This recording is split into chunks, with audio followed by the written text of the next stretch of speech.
एक function f m comma n x दे रखा है। ये फंक्शन का जो वेरिएबल है वो एक्स है, लेकिन यहाँ पर एम एन का जो मीनिंग है वो आप यहाँ पर समझ सकते हैं, क्योंकि एम और एन पर फंक्शन की वैल्यूज डिफाइंड हैं। तो यहाँ पर ये दे रखा है x raise to the power m sine 1/x raise to the power n, जब x आपका 0 नहीं है, अदरवाइज आपका फंक्शन वैल्यू 0 है।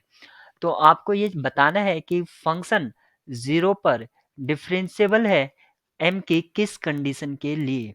तो डिफरेंशियबिलिटी हमें चेक करनी है एट 0, और मैं 0 पर अगर डिफरेंशियबिलिटी चेक कर रहा हूँ, इसका मीनिंग है मुझे लेफ्ट हैंड डेरिवेटिव और राइट हैंड डेरिवेटिव इक्वल देखना होगा। तो यहाँ से हमें m और n पर बेस्ड एक कंडीशन मिल जाएगी। तो सबसे पहले मैं राइट हैंड डेरिवेटिव उसको चेक कर रहा हूँ, तो वो लिख सकता हूँ मैं limit h tends to 0 f0 plus h minus f0 divided by h। और अगर मैं इसको यहाँ पर ये कैपिटल H है, ये सॉरी स्मॉल h है, तो ये हो गया fh माइनस f0, और f0 का वैल्यू तो 0 ही होगा डिवाइडेड बाय h, और मुझे चेक करना है limit when h tends to 0। ये हो जाएगा h raise to the power m sine 1/h raise to the power n upon h। यहाँ पर सेम बेस है तो पावर सब्ट्रैक्ट करा देंगे। यहाँ पर ये हो जाएगा limit h tends to 0 h raise to the power m minus 1 into sine 1/h raise to the power n। ये सभी एक्सप्रेशन में लिमिट चल रहा है, limit h tends to 0।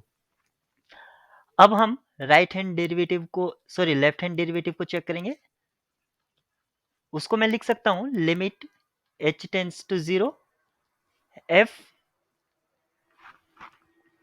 Minus h, तो ये हो जाएगा minus f0 divided by minus h, और जब मैं इसको लिखूंगा तो ये हो जाएगा limit h tends to 0 f of minus h minus 0, और ये 0 वैल्यू रहेगी, तो इसको लिखिए या मत लिखिए कोई फर्क नहीं पड़ेगा, डिवाइडेड बाय माइनस h।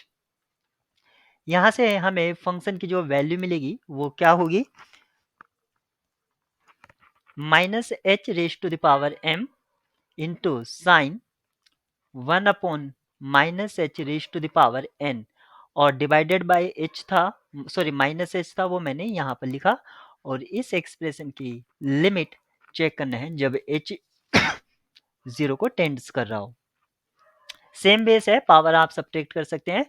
तो इसको मैं लिख सकता हूँ limit h tends to 0 minus h raise to the power m minus 1, और ये हो जाएगा साइन 1/ माइनस h मैंने यहाँ से कॉमन लिया, sorry minus 1 raise to the power n, और ये लिख सकता हूँ मैं h raise to the power n। इस माइनस 1 को मैं ऊपर की साइड में ले जाऊंगा, तो ये क्या हो जाएगा, ये हो जाएगा minus 1 raise to the power minus n, और into 1/h raise to the power n, sign आपका आउटसाइड ही रहेगा। तो इस तरह से मैं इसको लिख सकता हूं। तो इस ब्रैकेट को मैं इससे रिप्लेस करूंगा। फर्दर इस कैलकुलेशन को सिंप्लीफाई करने के लिए मैंने लिखा limit h tends to 0 minus h raise to the power m minus 1 sign minus 1 raise to the power minus n into 1/h raise to the power n। और sine minus theta आपका होता है sine theta.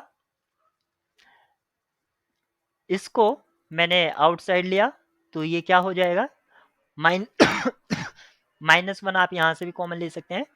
Limit h tends to 0 minus 1 raise to the power m minus 1 minus n, और ये हो जाएगा h raise to the power m minus 1